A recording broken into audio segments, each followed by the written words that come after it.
Welcome back to Headlines. I'm Wes Austin, and these are today's top stories. Jane Fonda just got a Lifetime Achievement Award at the SAG Awards last night, and she used her speech to get political. Nothing says I understand regular Americans like accepting a Lifetime Achievement Award in a dress that costs more than most people's cars.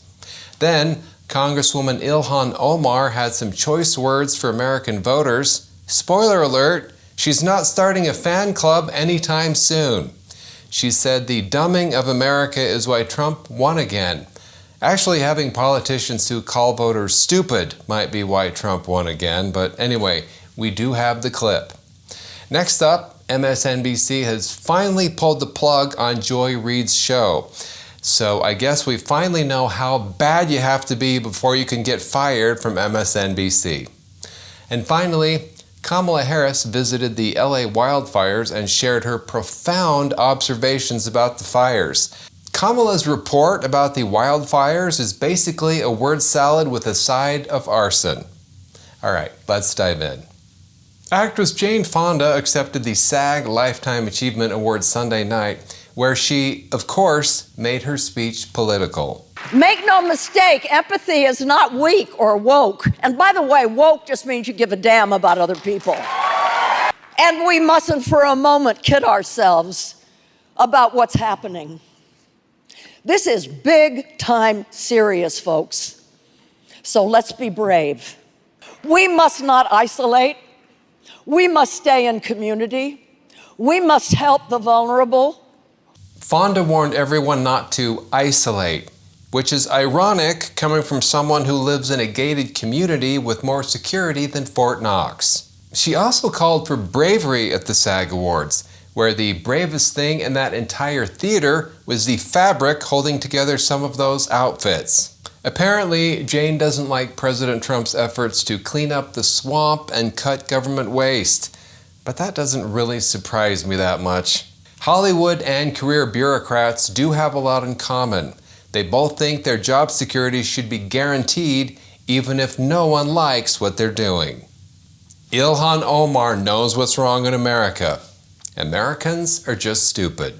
These people are just idiots. I really, I'm at the point because the level of stupidity that they are displaying every single day is frankly embarrassing, not just in Congress, but as Americans. And the fact that these people are allowed to say just the most ridiculous things tells you that the dumbing of the United States has arrived, because how else do we get a Trump presidency again?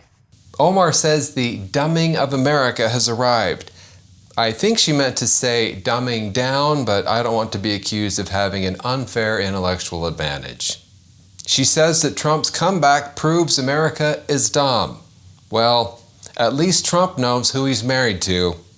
MSNBC just canceled Joy Reid, which is a huge loss to absolutely no one.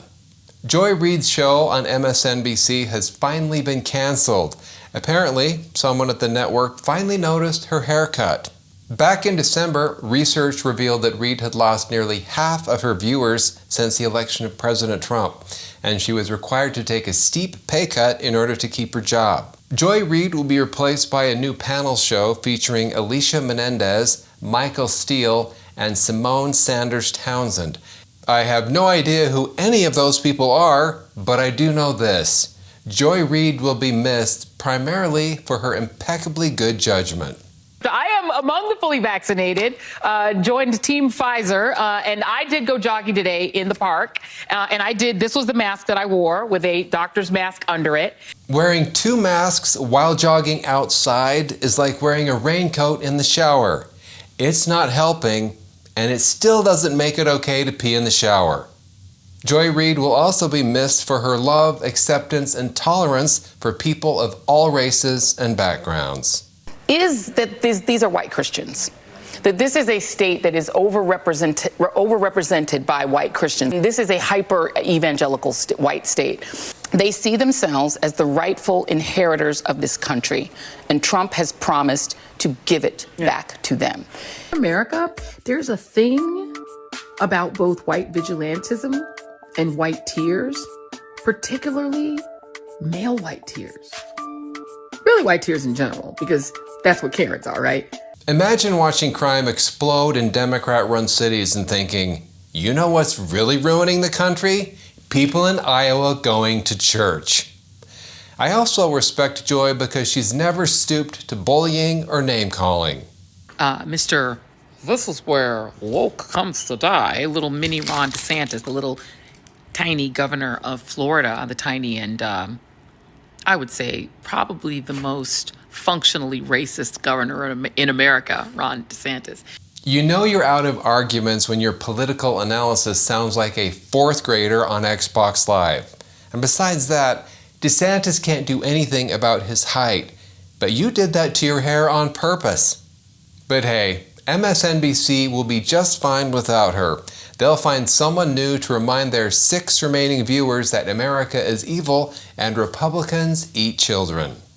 Here's Kamala Harris giving her thoughts on the LA wildfires. It's not only seeing it, Alex, you can smell it. You can feel it, right? But to literally be on the ground here, you can smell the smoke that was here. You can feel the toxicity, frankly, of the environment. You can feel the energy of all of the folks who are still here on the ground. You can smell the smoke. You can feel the heat. It's almost like she just discovered fire. Many in the Los Angeles mayor's office were relieved by Harris's comments because they'd been wondering what that burning smell was for weeks. Kamala used the backdrop of the LA fires as a chance to connect with the average American voter who also possesses a nose. Thanks for watching Headlines. I'm Wes Austin. Good night.